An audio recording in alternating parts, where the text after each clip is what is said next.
Masarap na homemade roasted chicken.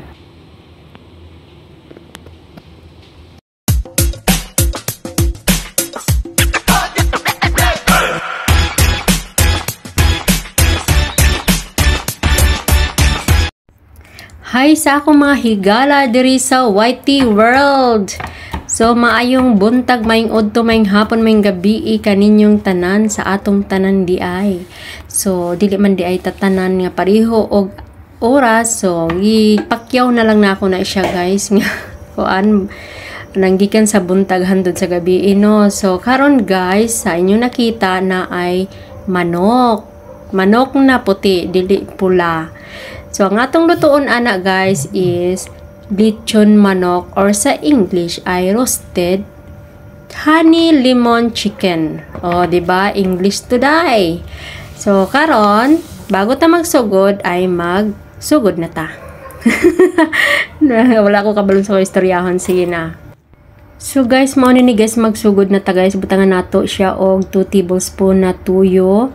Then, natay bawang diha or ahos. Then, nabibutahan pa rin ako siya kanang paminta nga powder, white or black, anything. Basta paminta na siya guys para nay halang-halang gamay no.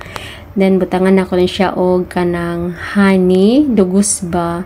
Tanaw siya honey. Ang honey ana guys is 6 tablespoon. Pero ang akong gibutang pag marinate na ako is 1 tablespoon lang. Then, lemon juice. Kay 2 tablespoon. Pero ang honey, pwede po na siya ni mo ibutang tanan ang 6 tablespoon pang marinate. Pero ako kay 1 tablespoon lang akong ibutang guys. Nya, gimarinate na ako na siya overnight. Mas nindot magod siya kung ma-overnight guys. Tapos, naragi panlunod na ako iyahang mga lamas. Din ako na siyang gimasahe. Then after ana, ako siyang gibutang sa ref for overnight. So guys, matingala mo nga nung wala na ako gibutang tanan ang honey no. Unya makita ninyo kung anong wala na ako gibutang tanan. So karon guys, humanaman ta nagmasahe ato na siyang taguan para dili na nila nyo makuha. Charot. Hindi, kay overnight nato na siya nga marinate. Good morning! Oy, good morning na pod guys no, kay nang mata naman. So karon guys, ato na ning lutoon ng atong gimarinate gabi Kaning manok nga gimarinate gabi naglahi na iyang color guys o nagka brown na or nagkalagom-lagom na siya guys tungod na siya sa iyang toyo o honey nga atong gibutang.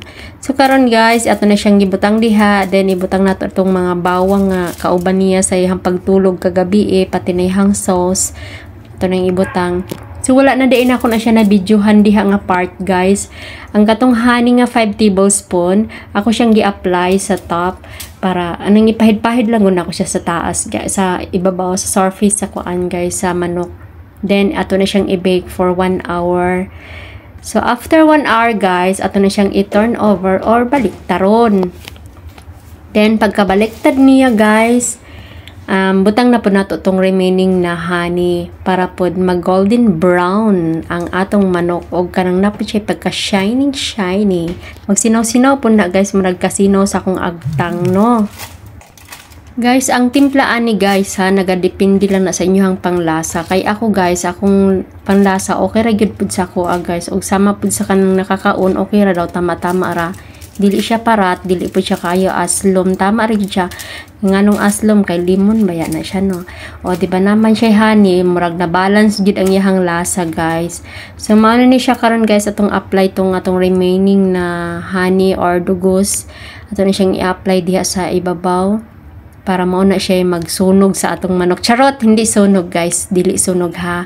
Mao na siya magdala og lasa jud ang honey. Then, ato na po na siyang i-bake 1 hour guys. Total 2 hours.